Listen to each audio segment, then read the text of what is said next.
This video has been brought to you by the Landscape Certified Contractors Association. Due to the membership support, we're able to bring content to each and every one of you. If you have a topic or a product you'd like us to review, or if you want to become a member, visit www.irrigatortech.com and hope to hear from you soon. Enjoy the video. Hello everybody, my name is Jose Avila, and today we're going to go ahead and show you on how to create a color bowl. Some of the things that you're going to need is your bowl,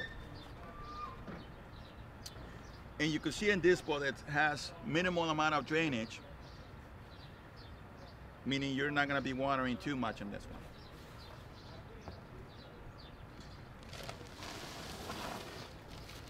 one. Another thing that you may need is your potting soil media mix. I like this potting soil just because it's got a good portion of perlite in it. And what perlite is, or what it does, it creates drainage in your soil media mix. That's why it's so good for pots.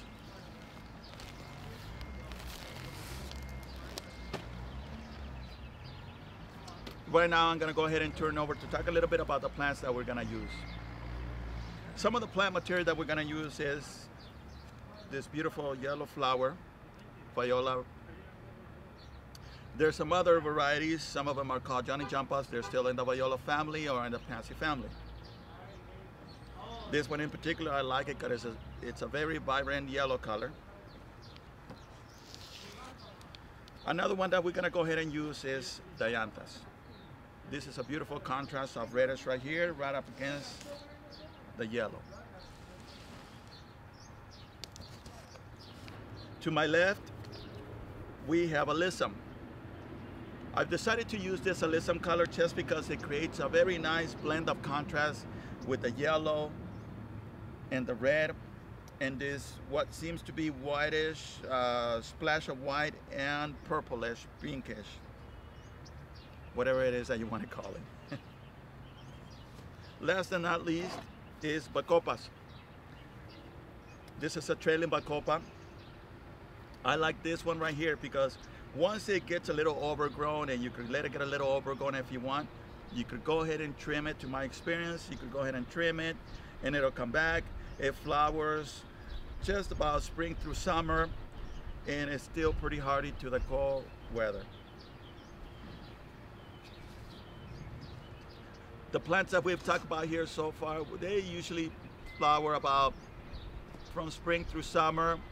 Here and there you may end up transplanting one, may end up taking that out of the pot and transplanting it with another variety of your choice of plant material, or with the same plant.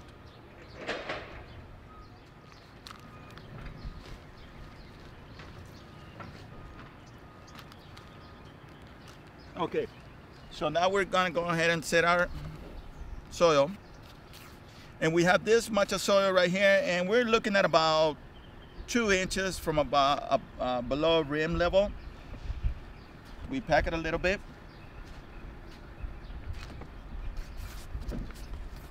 Okay, so generally speaking, we set this in here, and that's about where they're gonna go.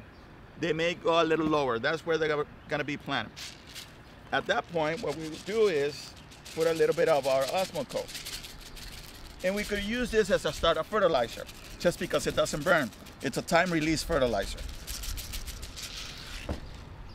We'll mix it in just a little bit.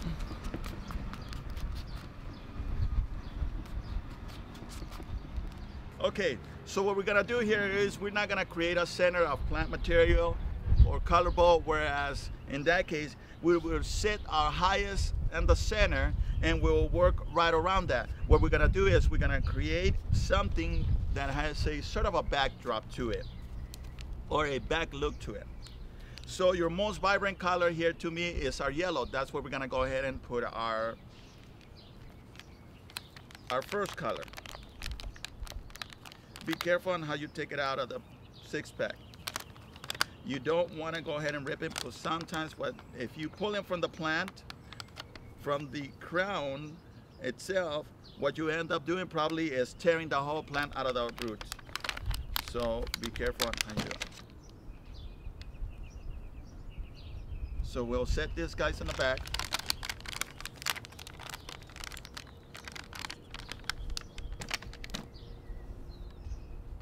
And we'll add one more.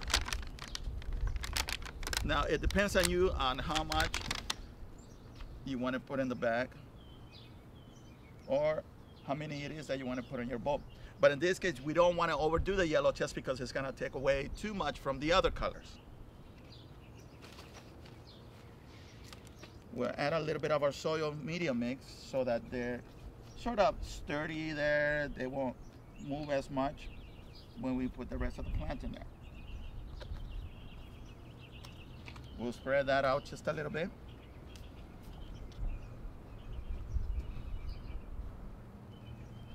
Okay, now let's see.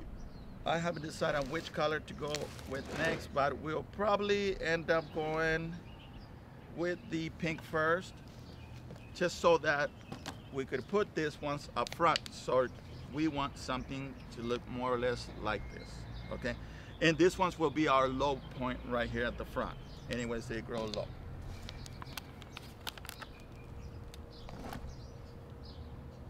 We'll add a little bit of the lism, just up front a little bit. Okay, we could crowd them up a little bit, not as much. You don't want to crowd them way too much.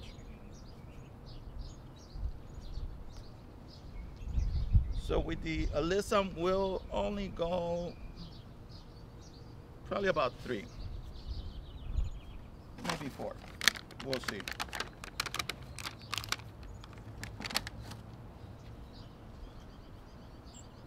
And we could go with 4. Yes, that's good. I like 4. 4 is a good number. Yes.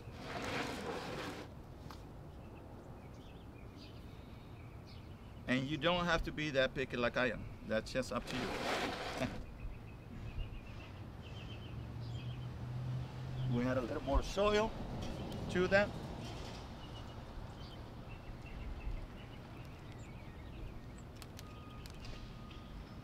And just be careful. I like to be careful when I'm adding the soil there. I like to have my hand guide the soil where it's gonna fall.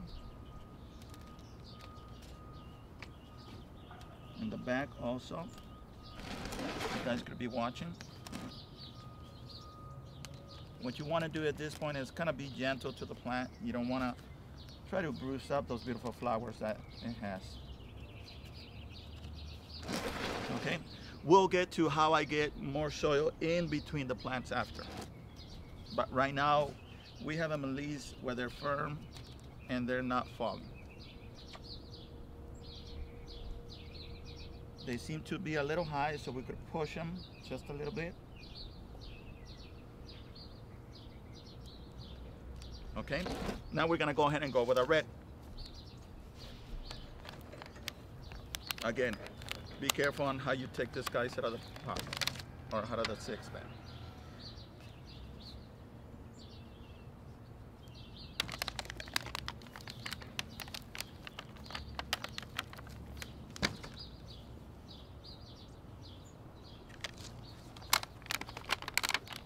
The llantas will then tend to grow a little taller, but with the back yellow,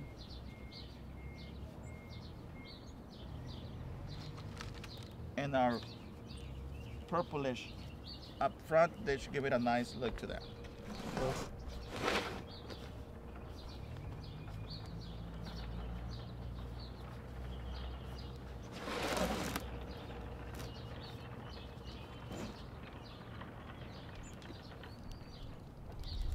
We add just a little soil in between.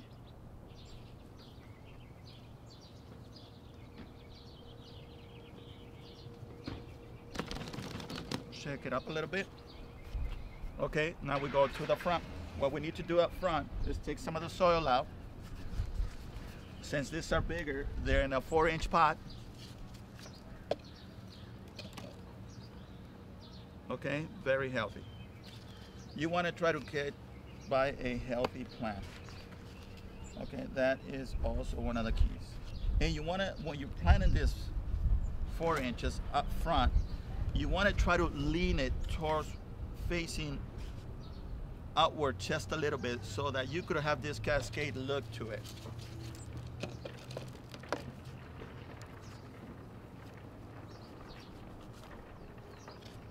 Okay, we'll leave just a little gap right there between, just so that we could give it some more room to grow.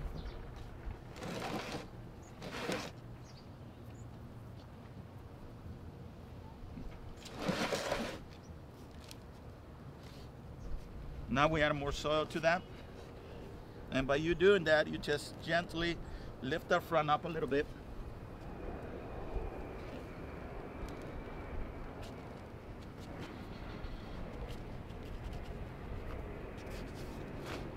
Now, a lot of you may want to go ahead and use maybe like a trolley, a little shovel, something so that you could add some soil in there. I don't like to use my hand, but it's up to you. I like playing with soil there.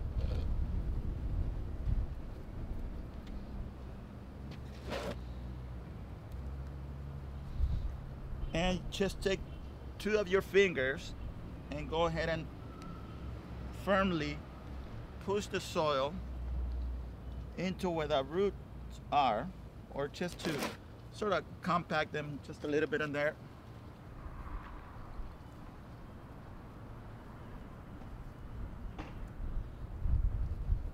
You'll be able to feel that there's still gaps in there where you could fill them in with soil.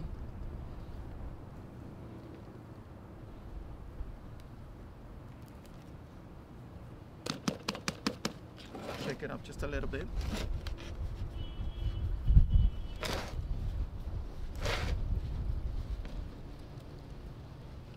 Continue to... Oh, the key to this color ball, or the thing to this color ball here, is you just have an understanding that it's not gonna stay here for a very long period of time. This should last you about a year or so, just before the plants maybe start getting a little too overgrown. You could give it as a gift. Maybe someone has moved into a new home and you want to give them something nice, or you want to make something nice for them.